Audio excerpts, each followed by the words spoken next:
એટલે પ્રશ્નોત્તરી 104 ના ત્રીજો પ્રશ્ન છે કે ઉદાહરણ 3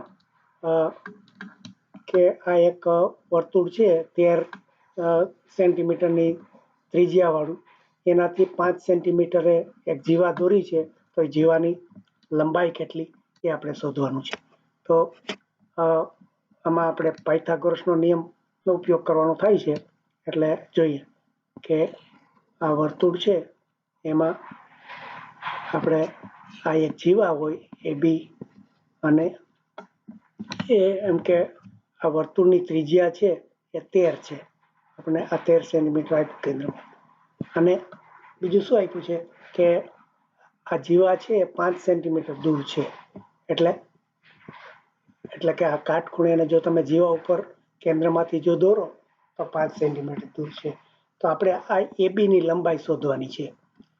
તો આપણે આ જે લંબ દોરીએ ને એ પહેલા એક તો બે સરખા ભાગ કરે. એટલે આપણે આને પી અહીંયા હું નામ આપું તો આ એબી ની લંબાઈ શું થાય તો કે એપી વત્તા પીબી જેટલું થાય, બરોબર ને? અને એ બંને સરખી થાય. એટલે આ બે વખત એપી અને પીબી બંને, કારણ કે આ બધા ગુણધર્મો આપણે શીખ્યા છીએ કે આ ચાપ ઉપર જો તમે કેન્દ્રમાંથી આ લંબ દોરો તો એને દુભાગે છે. એટલે બે સરખા, એટલે બે વખત આ એપી લંબાઈ જેટલું થાય. જો આપણે એપી શોધી લઈએ તો આપણને એબી ની કિંમત મળી જાય. હવે એપી શોધવું હોય તો આપણે શું, આ કાટખૂણો છે, જો આ કાટખૂણ ત્રિકોણ છે, કારણ કે અહીંયા આ 90 નો આપ્યો છે, અહીંયા ઓ, આ પી અને એ. તો આમાં આપણને આ કર્ણ આપ્યો છે અને આ એક બાજુ આપી છે. આપણે જો આ ત્રીજી બાજુ એપી શોધવી હોય તો શું કરવું પડે? પાયથાગોરસનો નિયમ લાગુ કરવો પડે. પાયથાગોરસનો નિયમ શું કહે છે કે કર્ણનો વર્ગ આ એ ઓ નો વર્ગ કરીએ તો એ બે બાકીની બાજુના વર્ગ જેટલો થાય. એટલે એ ઓ વર્ગ બરાબર એપી વર્ગ વત્તા પી ઓ વર્ગ, આ બેનો વર્ગ. એટલે આ બે જે બે બાજુ હોય એનો વર્ગ કરો ને એનો સરવાળો કરો તો આ સામેનો જે કાટખૂણા સામેની બાજુ કર્ણ હોય એના જેટલો થાય.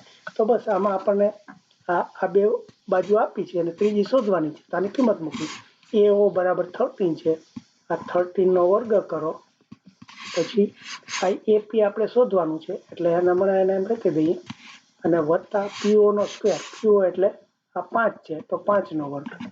એટલે આને જો આપણે આ બાજુ ફેરવી નાખીએ તો આ એપી નો વર્ગ બરાબર શું થાય? આ 13 નો વર્ગ માંથી આ 5 નો વર્ગ જાય, આ 5 નો વર્ગ આ બાજુ માઇનસ થઈ જાય.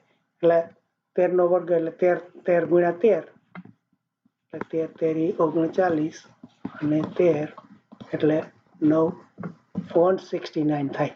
અને 5 નો વર્ગ 25, એટલે આ 169 માઇનસ 25 25, એટલે આમાંથી 25 જાય તો આ 4 અને 6 માંથી 2 જાય 4, આ 144 રહે.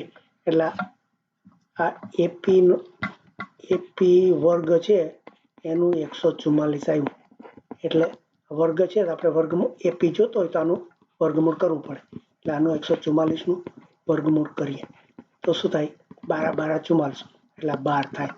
પણ આપણને આ એપી પૂરતું નથી, આખી જીવા એના કરતા બમણી છે એટલે એને 2 વખત ગુણવા પડે.